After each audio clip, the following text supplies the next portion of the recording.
Okay, so we're going to do this as a little introduction to Shakespeare and his thought. And the main thing which I think is difficult for the contemporary reader to understand is how hierarchical Shakespeare's world view is. And the reason it's difficult for us to understand is because we live on this side of the French Revolution with its beliefs in liberty, equality, and fraternity, the mottos of the French Revolution. We perceive these almost as ultimate goods. Certainly equality and liberty are seen that way. Fraternity, people are a little less certain about, at least based on the evidence of history of the last 200 years, 200 odd years since the French Revolution, 1789. And the commitment to the French revolutionary ideals has had a flattening effect in every sphere of life. Remember, the French Revolution is a revolt against the monarchy, but also against the establishment in general. It's the third estate taking on the king and the aristocracy and the clergy, for that matter, and basically taking them out, decapitating them, and leveling the society. And that commitment to equality continues to this day. The DEI, diversity, equity, inclusion, is just another iteration of a commitment to equality. It's the animating force of the political left. Now, the political left, by the way, just the term, is in terms of the French Assembly. On the left side was the third estate. So the people's representatives were on the left of the king. The king sat in the center, and on the right sat the establishment, the aristocrats, and the clergy's representatives. So they're to his right. So left wing and right wing, which we use to describe contemporary politics, are derived from that period. It doesn't have all the connotations that we associate it with it now, because we associate right wing with Nazi and left wing with communist.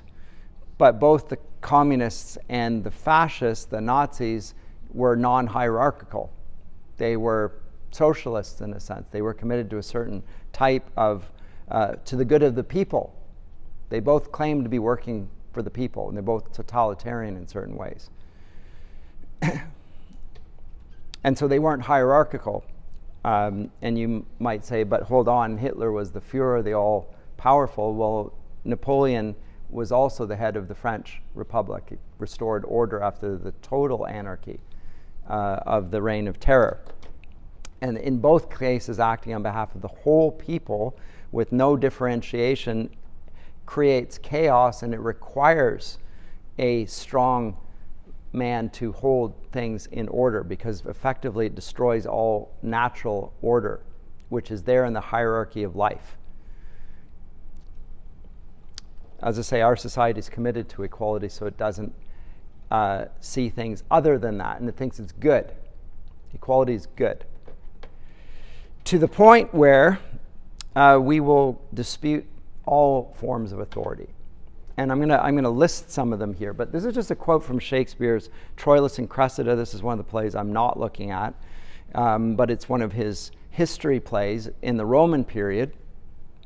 Troilus and Cressida were peripheral figures in the Iliad on either side of the fence.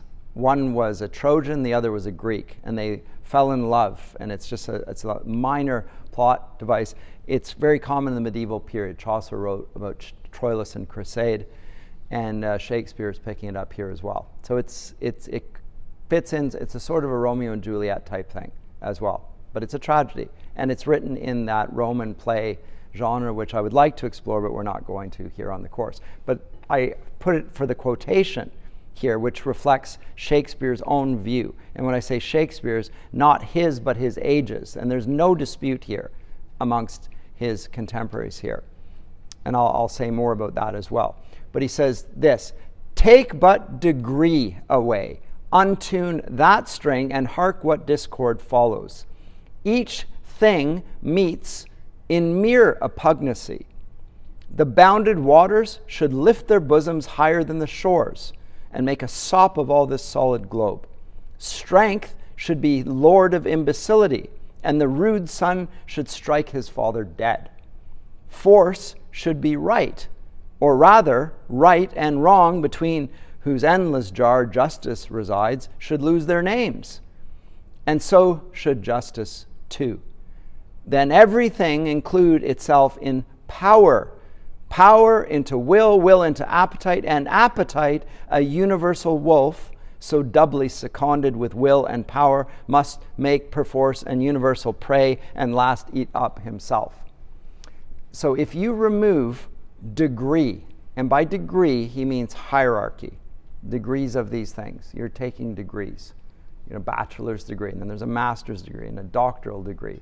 You also have degrees at every step and stage along the way of schooling. First grade, second grade, these are degrees. Gradations, differentiations, and there's a sense of superiority and inferiority. We don't even like the word superior and inferior. Everyone gets a participation prize. There are no winners. Can't have that. Can't acknowledge strength, can't acknowledge goodness. It has all sorts of consequent effects. And they're all bad, by the way. They're all bad. Some people try, and in educational circles have tried doing away with grades, because grades, again, express degree. And for therapeutic reasons, we'll give everyone all the same grade. So then you can relax and just, the effect of this is that nobody works. Everyone's happy if they all get an A. Well, actually, everyone's not happy if they get an A. The people who would have earned the A are not happy that they got the same grade as the people who didn't even read the book. They're not happy. It discourages excellence, the effect of that equalitarian approach to education. But Shakespeare strongly feels that a hierarchy is part of the order of things, and that it is good that it be observed. And he will dig down, to use the jargon, on this observation throughout his work. And you must see it. And you must see that he truly believes it. He's not questioning it. He's going to play with it a bit. It's part of the comedy between the two sexes, between men and women, that they're different, and there is a sort of a hierarchy there. Yes, there is. And between a father and his children, and a husband and his wife, for that matter. And that same hierarchy is reflected in Scripture. Husband's the head of his wife, as Christ is the head of the church. A lot of people want to move to the part 2. But Shakespeare is going to say that the hierarchy within the marital relationship is a genuine hierarchy, and it's important. And it's the way in which the cosmos is upheld in a very small little way, in a microcosmic way. And that both parties, the one who is submitting to authority and the one in authority, are both expressing a cosmic harmony on a microcosmic level. I'll say a little bit more about that, and why don't I get rid of this for the time being. Great quote, but note that it said that if those things disappear, then force should be right. Might is right. We go back to Thrasymachus's assertion in the Republic that justice is the powerful getting what they want. That's what justice is. It's a cynical observation. The rich and powerful can pay the best lawyers and exert influence and pressure on the judicial system to get the verdict that they want. That's what justice is. Says Thrasymachus. Plato says, no, it is not. Justice is a real thing, and it's closely connected to the good and what is right. And everyone knows that it is a real thing. It's not something, it is often abused, yes, but that's what we call injustice. But does justice actually exist? Yes, it does. But if it exists, then goodness must also exist, and evil must also exist. See, the problem with the egalitarian impulse is it flattens out even good and evil, the differentiations between good and evil, and results in the great evil that comes from the French Revolution, namely pantheism. Pantheism, which sees good and evil as a matter of perspective. You call it good, but I might call it evil, and vice versa. You call that person a terrorist, I call them a freedom fighter. You call this person a wonderful sovereign leader, I call that person a tyrant. It's just a matter of perspective within the political spectrum, but there's no way of judging what a tyrant is or what a just monarch is. It's just perspectival. But if there's a hierarchy that exists and is interwoven throughout the entire cosmos in various ways, then there are genuine natural ways of determining a real hierarchy that upholds a real good. And that reflects the order of things. Now, I've written this down here, and I'm going to the first point, the hierarchy, before I go back and reiterate what I've said this. But the statement here that totus mundus agit histrionem, that the whole world plays the actor, is a very interesting observation. It's on Shakespeare's Globe Theatre. The whole world plays the actor. Not the actor plays the whole world, but the other way around. So you can see the whole cosmos as an agent who is playing in front of us. We can observe the actor, and the actor is the entire cosmos, and we see it doing a dance, performing for us, and a very clear script that's been written by the playwright who's given the lines to the actor. And everything within the whole realm of creation is involved in this pageant of life. And we can see it at every level. We can see that the hierarchy on a natural level in the microcosm. Oh, now I need to go back to this. I'll come back to it in a minute. Of the sun ruling over the other planets. Right? The sun, it gives light, it gives life.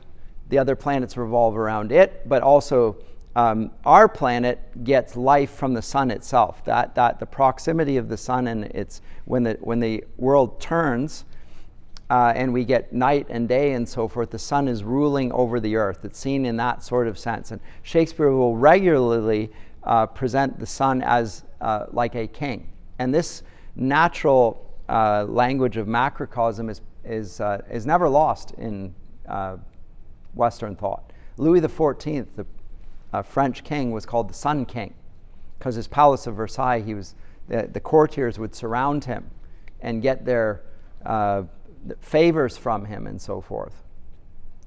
If you look at the palace of Versailles, it's set up on a hill. It's like the sun, and you look out into the horizon and actually all you see is sky. You don't see the earth. I mean, if you look down, you do, but if you're standing in the Palace of Versailles, the Hall of Mirrors, and you look out, you only see horizon. It's the sun's perspective on things, and everyone looks up to the sun. So that's on the natural hierarchy. I'll do it even in terms of the cosmology of the day. In terms of the body politic, the same illustration is to be found between the king and his subjects. There's a social hierarchy. The king is a natural ruler, and it is right for his subjects to acknowledge his superiority, his majesty, to give him their loyalty, their allegiance.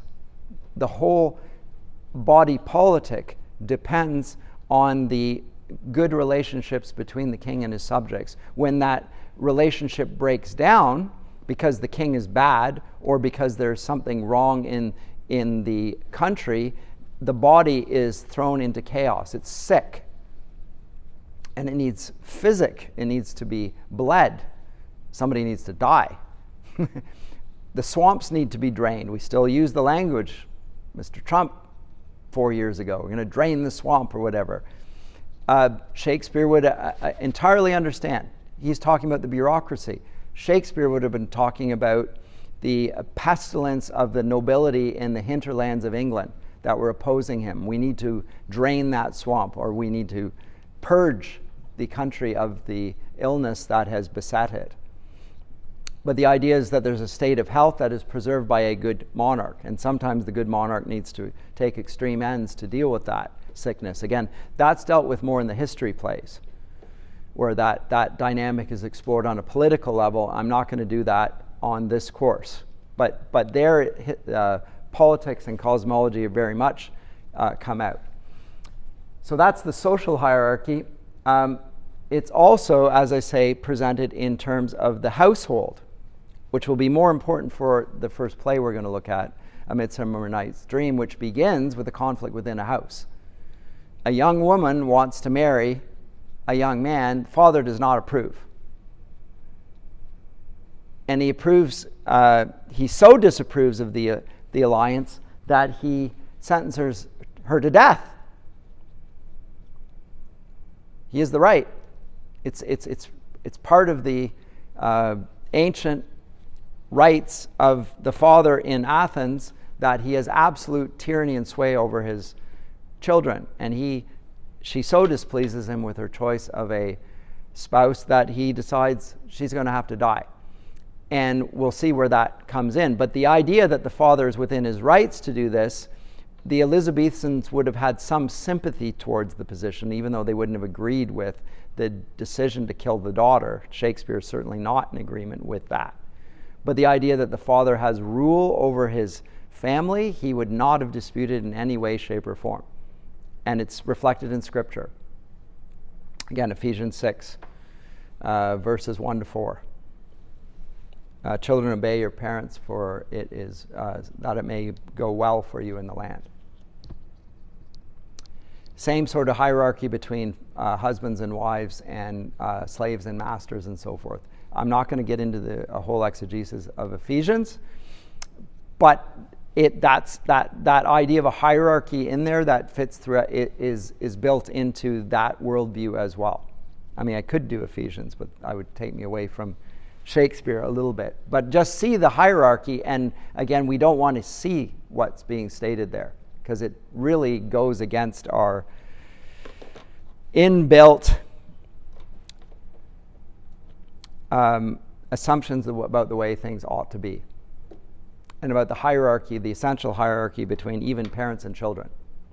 But if you remove that string, the rude son would strike his father dead, says the actor in Troilus and Cressida. I can't remember who the speaker is there. I think it's a wise figure. It's not Troilus or Cressida. It might even be Odysseus.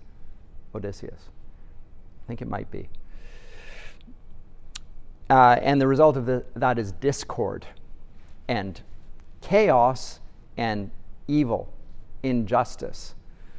So that will play out in the domestic sphere in Shakespeare's plays, and it will also play out within the individual. Now, this is a recurrent theme, one that very much interests people in our day, as I say, since the Romantics, is the interest in psychology.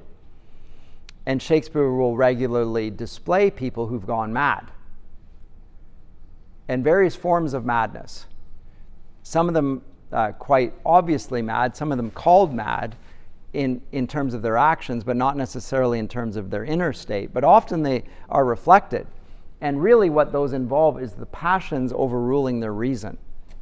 Because there's a hierarchy within the human person, where the reason is like the king that should be governing over your passions, your feelings, your emotions.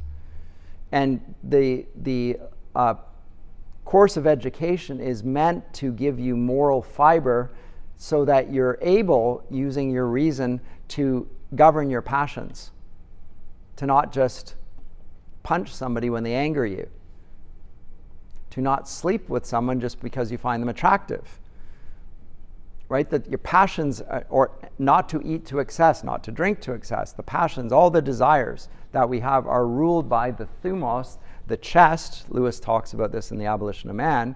Your moral being, that's the thing we can cultivate, the moral being that will govern your passions in accordance with the ruling principle of your reason. Your reason ought to be ruling over your bodies or your passions in the same way that a king rules over his subjects, and the same way that a sun rules over the earth, and the same way a father rules over his children. It's right that this happens. So how do we bring that about? And it becomes an educational paradigm, it's a political paradigm, it's a social paradigm, it's a natural paradigm, and throughout it's hierarchical. Shakespeare simply asserts it. He doesn't even feel the need to defend it, because everybody before him would agree with this, with a few notable exceptions. Like Lucretius, the atomist, or Democritus, the Greek atomist, who becomes the subject of Karl Marx's doctoral study. He is interested in a non-hierarchical way of looking at the world. It's just atoms. And justice is something that we create from an egalitarian perspective of autonomous entities, little atoms. So your view of physics, your view of politics, your view of biology are all involved in every area. And as I say, in Shakespeare, he's consistent with it, and so are we. Which is why nobody can think straight. Because we're all effectively atomistic in our views, so therefore we invite chaos into every thought area of life. And if you want to destroy people's mental health, just make them think that they have no control over the world around them and there's no purpose or meaning to life. And there's no way of looking at the world as if it were acting in accordance with the playwright that designed it. That will make people crazy. Or if they're dependent on somebody whose character is so bad that although they are an authority figure, they don't actually respect justice. And they're totally at the whims of this person, and there's no way of correcting that because there is no ultimate justice. It's just power, might makes right. And dad's powerful, therefore I have to obey him, but it's just because of the power, and that's it. And I can't wait to get away from that person. Terrible situation for many people, of course. But the idea that there's no recourse to that, or there is no such thing as a good father, there is no such thing as a benevolent ruler, that's very much disputed by the idea of equality fundamentally pursued. Comments or questions? I'm just going to assert that there, and then when we come to the plays, I will keep coming back to this and illustrate how he's picking up that language and that ideology here. But it's very strongly there, and as I say, when we tend to read the plays, we look at the interest in psychology and the breakdown, so just on the microcosmic level, but he's repeatedly referring the microcosm of an individual person back to the sun and the planets and the king, and even in terms of familial relations. He's just doing it constantly, and doing so in terms of sickness and health as well. And that will then bring in the idea that I mentioned earlier, and this is on the microcosmic level, and the idea of human physiology. Well, I'll just read it to you. The four chief liquids of the human body, blood, phlegm, yellow bile, and black bile, were known as humors, closely tied to the four elements, earth, air, fire, and water. And so blood, like the air, is hot and moist. Yellow bile, like fire, was hot and dry. Phlegm, like water, was cold and moist. Black bile, like earth, was cold and dry. And so physical diseases and mental dispositions are caused by these humors. And you are naturally in accordance... Oh, I don't even have it on the screen because I got rid of the screen, so I'm going to put back the screen. I'm reading from it, and I'm talking about it as if you can see it behind me, and I removed the screen.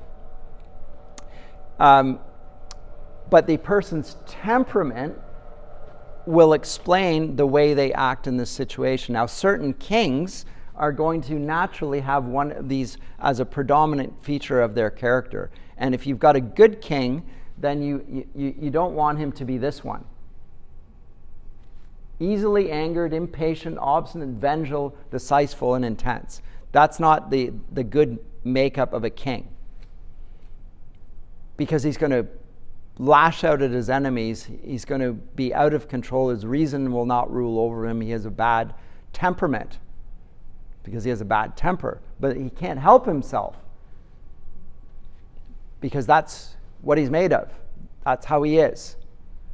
Now, I don't mean to say, and Shakespeare won't say that this is entirely deterministic, but this is a tendency of certain types of individuals. And what they're explaining then is what we talk about as personality theory. Why is this person like this? Why is this person like that? And is there an ideal personality that is in view? And the answer is yes, and it would be Christ.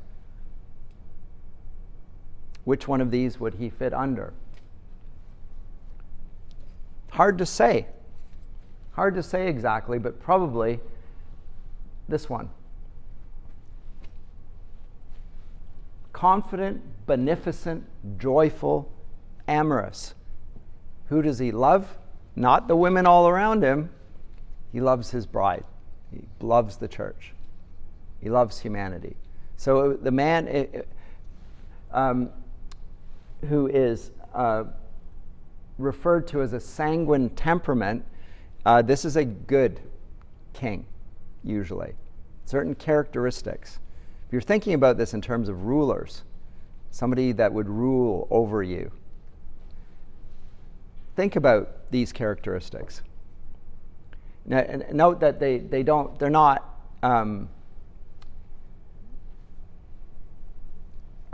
cut and dried. There's some overlap. There's some elements of sanguinity with melancholy and so forth. Intellectuals tend towards this one, melancholy, contemplative, brooding, etc. If you put a person like that in power, you will find that they think a lot and they don't act. They don't act. We call it the ivory tower thing. It's not so much that. They're disposed to the inner life. They're the philosopher types. We'll look at that when we come to the Tempest, actually, because that is exactly what Prospero is. He is a philosopher king who is melancholic. He's thoughtful, sentimental, affected, brooding, and contemplative. And he can't do what a king needs to do, which is to actually get his hands dirty and govern and involve himself in what's going on around him. And it has disastrous consequences in that case. It's a certain type of person. Plato says that the philosopher king is the best sort of king. Shakespeare would beg to disagree. Philosophers will not make the best kings. It's a certain type of personality as much as anything. But obviously it ought to be informed by the right way of looking at the world, but that doesn't require you to be a philosopher. It requires you to be guided by philosophers, just like Alexander was with Aristotle. Anyway, so this will explain the temperaments, and again, when I had the screen down below, types that will fit in with the paradigm of reason ruling over the passions. Well, these are the passions. And how does your reason rule over you if you tend towards melancholy? Your reason should still be governing you, your passions, and these are your passions. So how do you keep them in check? What are the virtues that you need to cultivate to prevent you from being the worst characteristics of that particular type of temperament? So from being a malcontent, how do you prevent yourself from being a malcontent? Even though you're a contemplative, how do you avoid that? Because you don't want to be a malcontent, griping and complaining all the time. When you're a man of a bloody humor and are sanguine, your amorous nature, how do you prevent yourself from being like Solomon and having a lot of wives and a lot of concubines? He's the good king, by the way, in some ways. But there his amorousness are not so good. And being beneficent means being indulgent. You're doing too many good things and people don't deserve it and they don't appreciate it. And actually you're doing them a disservice. We will find that in Measure for Measure. And again, he is a sort of a contemplative figure, but he is also very sanguine. The prince that we'll meet at the outset of that play has ruled over a city for 10 years and it's gone to seed. The city is becoming licentious and ruinous because because he's too kind. He doesn't want to hurt people. He doesn't want to offend anyone. And so they're no longer afraid of the law. He lets people off. He's a nice guy. Again, that's a problem. Same with the choleric type. In fact, I'm not sure you do much with the choleric type. You don't, you don't want that person anywhere near power. Easily angered, impatient, obstinate, vengeful, but decisive. That's a good characteristic for a soldier. Not for the general, but for a soldier. Ready to go. Man of action. Here, again, phlegmatic, dull, pale, cowardly, apathy. Again, you don't need to worry about putting that person into power because nobody in a million years would put them anywhere near a position of authority. Those people need to be goaded and hopefully brought out of their dull, pale, cowardly apathy. Somehow, can you do this? Well, exercise might do it, right? You're motivating them to get their blood up, to get their blood pumping a little more and to move them from being so tired and apathetic, right? So there are different ways in which physicians will prescribe ways of correcting certain personality defects and character defects. You're born with them, but you can mitigate against them through exercise, through diet, through action, through role modeling, etc. But anyway, so I just find this endlessly fascinating. And as I say, he will give an explanation that will accord with the way the natural world works. Oh, I wanted just to get rid of that again. Any comments or questions about that? Because that is Shakespeare's view of hierarchy, and as I say, the whole world plays the actor. He genuinely sees this, and you must understand that to understand Shakespeare's plays. And you must furthermore not read into it oppression that goes with hierarchy, because we immediately perceive any form of hierarchy as a form of oppression, whether it's patriarchal, or you can talk about it in terms of colonialism. So when we come to The Tempest, we're going to find the figure of Caliban, a native, being ruled over rather harshly by Prospero. Is this about racism? Because Caliban is furthermore dark-skinned. And is this just a colonialist mindset? Well, Shakespeare's critics will say, or contemporary critics will say, absolutely so. It's about, a white oppressing a black man. I think that's a misreading of the play and the sorts of issues that Shakespeare is interested in. But you could see that there. Similarly, in the relations of the men and the women throughout the play, you will certainly see patriarchy in the form of hierarchy being presented there. There's no doubt about it. But is it what the feminists mean by patriarchy? In the sense that the only good relations between men and women are absolute equality. Well, if they are, then of course this is patriarchal and oppressive. But you're not objecting to patriarchy, you're objecting to hierarchy. That's the real objection. It's not patriarchy at all. It's any archy. You just don't like archy. You don't like rule. That was a good quote. Yeah, you don't like archy. You don't like rule. If you don't like that hierarchy, you won't like the idea of God's hierarchy either, his rule over all things. You won't like the idea that there is a form of justice and you get what you deserve. You won't like that. You're going to want to flatten that out.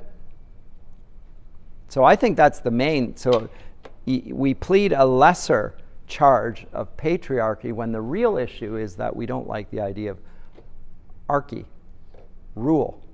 We don't like order because we want to be the gods. It's the old sin of Adam and Eve in the Garden of Eden. We shall be as gods, knowing both good and evil, determining both good and evil. That's what we want to do. That's the problem with contemporary egalitarianism, is really it's a rebellion against order.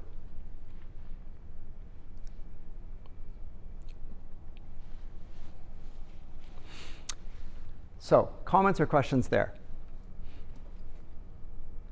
No? Okay. So as I said, that's the rough timeline there in terms of when the plays are conceived. I don't think I need to go through the Chronicles of the Kings because we're not going to do it the history plays. But let me say something about Shakespeare's own biography, just briefly then. He's born in 1564 in Stratford, or at least so they say. There are some that question whether Shakespeare actually wrote the plays that we attribute to Shakespeare. It's very strongly presented at the moment. I'm still not entirely convinced, but some think it's the Earl of Oxford, and that Shakespeare is I'm not sure about a portmanteau, but it's a reference to the shaking of his spear, a reference to Athena, and it's understood by his contemporaries as a nom de plume. It's not his real name. It's somebody other than the Shakespeare, and you can find that online right now. There's really interesting discussions on that topic. I'm not interested in it for the purposes of this course because I'm more interested in the subject matter of the plays than of the determining whether the man that we call William Shakespeare actually was the author of Shakespeare's plays. I think there is substance to dispute it, but I'm still not entirely with it yet. Anyway, he allegedly learned Latin, for which he was mocked by Ben Jonson, of little Latin and less Greek. Effectively ill-educated, but still he would have had Latin. In 1582, he married Anne Hathaway, not the actress of our day, but she gets her name from that. Yes, I don't think that's her name. Married Anne Hathaway at the age then of what? 64, 82, 18. And they had children, the name of Hamlet and Juliet.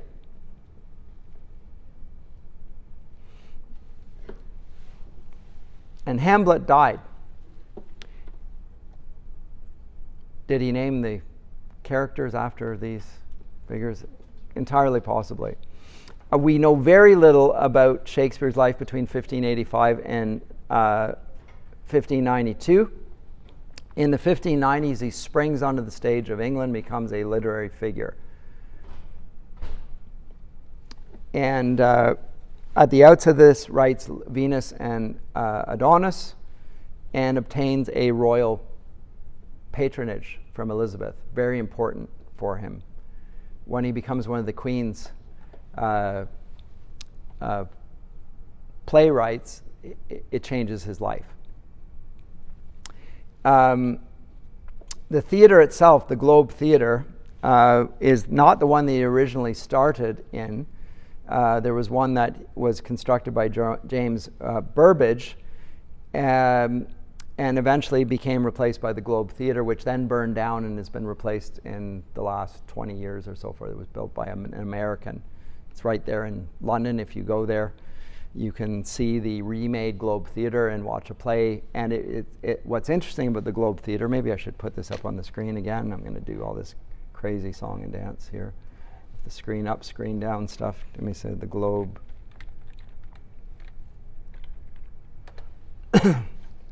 Should do this while I'm doing this.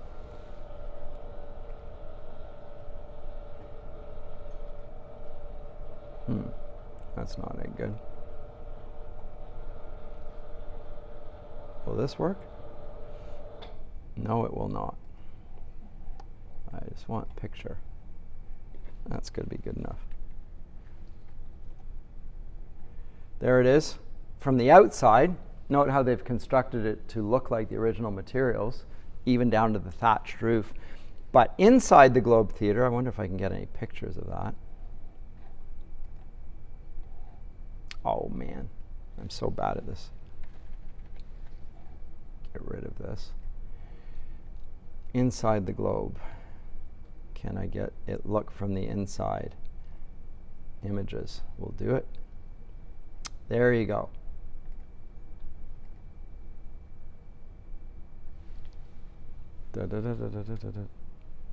Oh, stop it. All these stupid ads. Man, so frustrating. I'll just leave it with that. That's what it looks like on the inside. The roof is open. When it rains on the stage a little bit, although it's covered over, but it rains on these people. These are the commoners. They're right on the ground, standing in front of the stage, right up to the stage if you want to, right? I've been there right front row. I've also sat back here. Back here are the boxes where the aristocrats sit. There's a royal box as well, but they're all in here, and they're in the covered areas. They're not getting hailed upon and rained upon and whatever, and they're also they have better seats looking down and so forth. But when Shakespeare, if the whole world is an actor, he looks out on the Globe Theatre and he sees an audience, and the audience that he sees reflects the various social strata of life, from the king to the aristocrats to the commoners in front of them, and he's speaking to all of them. And he's speaking about the relations between the king and his people who are down at his feet. And he has those same sorts of people being played on the stage, and they're supposed to be reflecting what they see there, contemplating it, and then acting accordingly. So Shakespeare in his plays always upholds justice, by the way. One way or the other. If it's a comedy, we'll end up with something like a marriage at the end of it. It's a feature of Shakespeare's comedies, not of ancient comedy, by the way. So comedy is an ancient genre, goes back to the Greeks. They don't always end in marriages. Come Shakespeare, they do. How come? Why a marriage scene at the end of a comedy? For the same reason that we call Dante's great work the Divine Comedy, because it's a reflection of Christian theology. There's the bride and the groom. There's the hierarchy of the Lord and his people being played out on the stage in front of you, and of course there's a wedding at the end, because the whole cosmos, the whole household is devoted to that marital act that unites two in one flesh, and the fruit of that becomes a little microcosm of the justice and order. In fact, it's the ordering principle of the whole universe is Adam and Eve and the garden that they tend and cultivate. It's a picture of justice that is supposed to be enacted all over the place. The king will have to execute justice on a national scale. But first he'll have to get his own house in order. And sometimes we'll find that that's one of the problems for the kings, like King Lear. It's not just that he doesn't have a son as an heir. It's that he has two daughters that hate him, despise him, and one who loves him. And the problem is that he's got a bad temperament. He's choleric. He's rash and impatient, even though he's 80. He's still a rash man. What was he like when he was younger? Well, he was ever thus, say the kids. Kids have been provoked to anger by his actions over the years, but he still has a loving daughter by the name of Cordelia who sticks with him and is a dutiful daughter. And he is brought and humbled by this whole thing. Anyway, this will be played out on the stage, as I say, in front of aristocrats and monarchs, and what is happening there is teaching. He's teaching.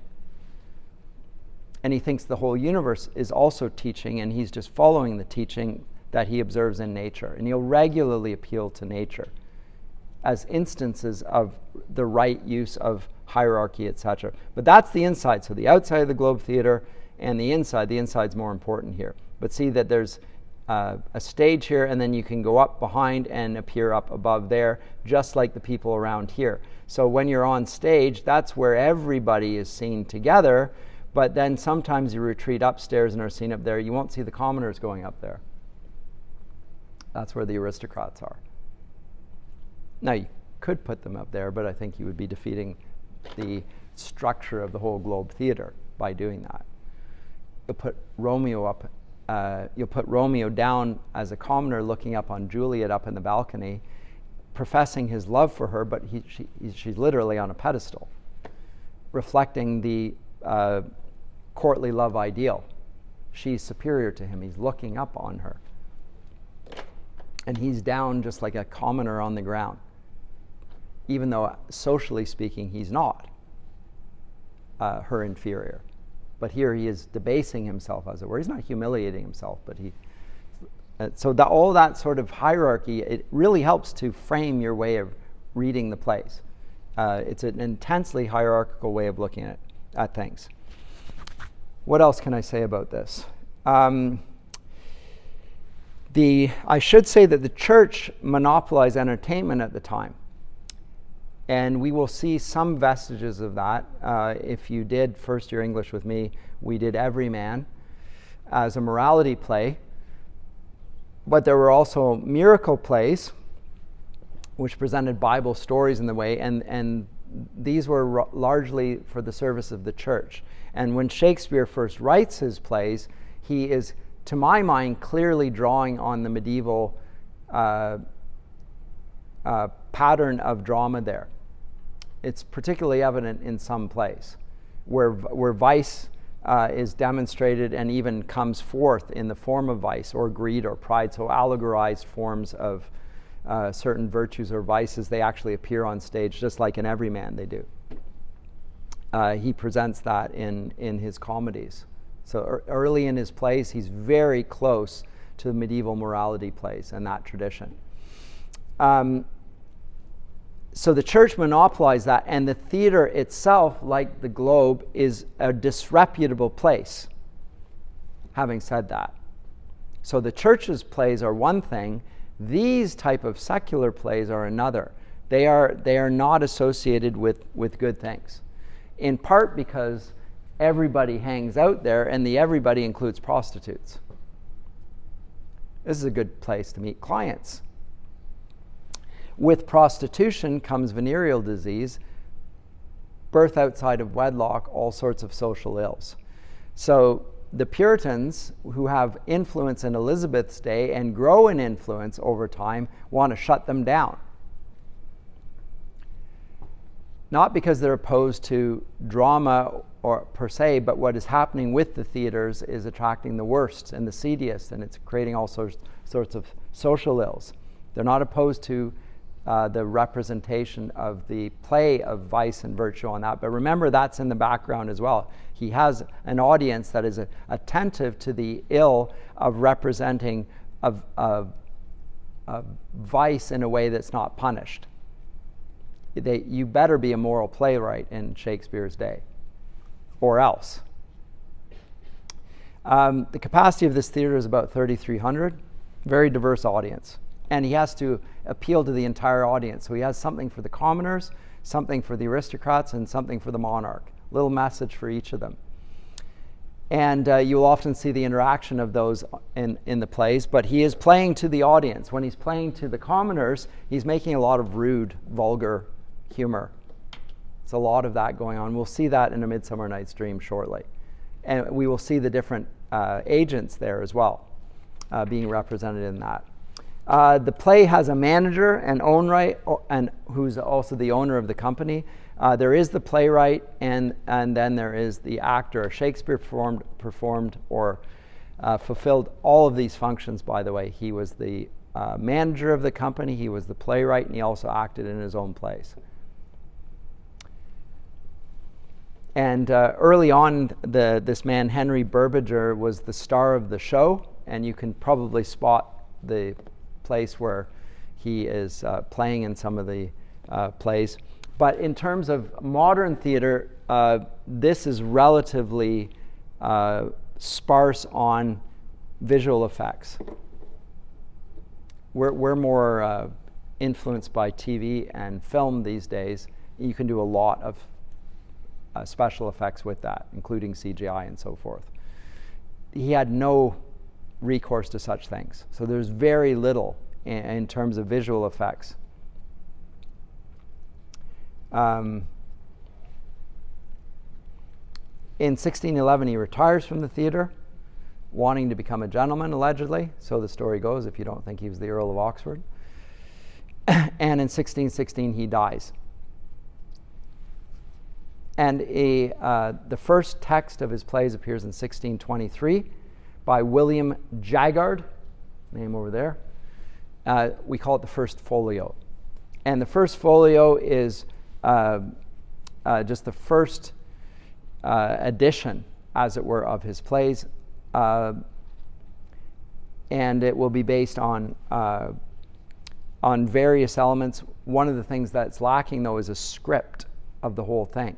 They base the plays on things, on the prompt books that are given to the actors. So here are your lines. I'm not giving you the whole play. Here are your lines. Here are your lines. If we can bring those back together, we have the substance of the play. Well, that's how they gather it. So the good quartos are based on the prompt books. The bad quartos are based on what the actor's memory of the scene was, because you've memorized the play. What was your speech here?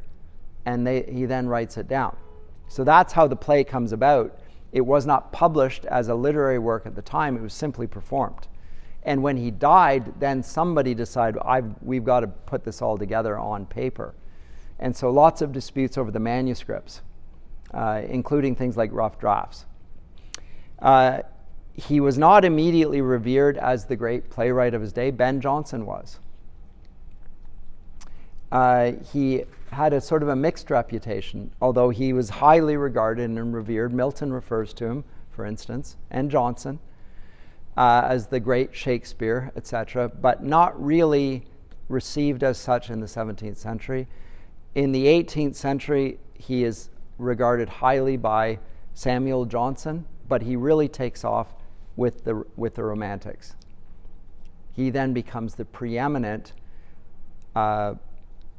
literary figure that he probably still occupies in terms of English literature.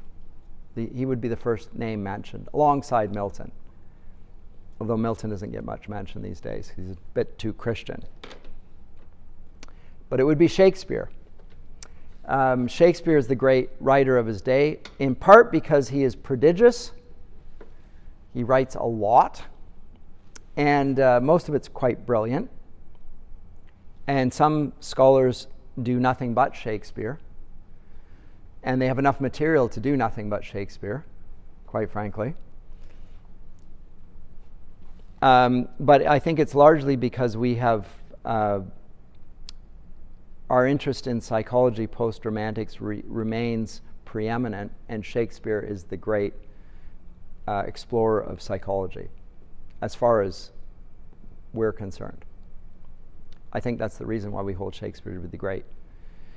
To the point where Harold Bloom says that, and he writes a book, and I'm not sure he is entirely speaking in jest either, when he calls the book Shakespeare and the Invention of the Human. So human nature as we now know it is due to Shakespeare, is his thesis. So he makes Shakespeare out to be something like a god.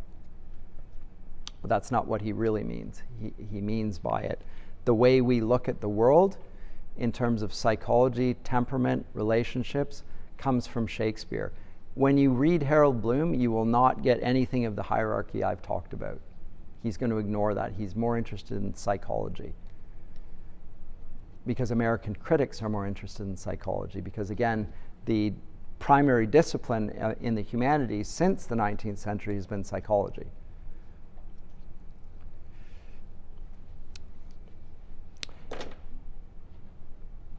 Anyway, comments, questions, and if not, we'll go for a break.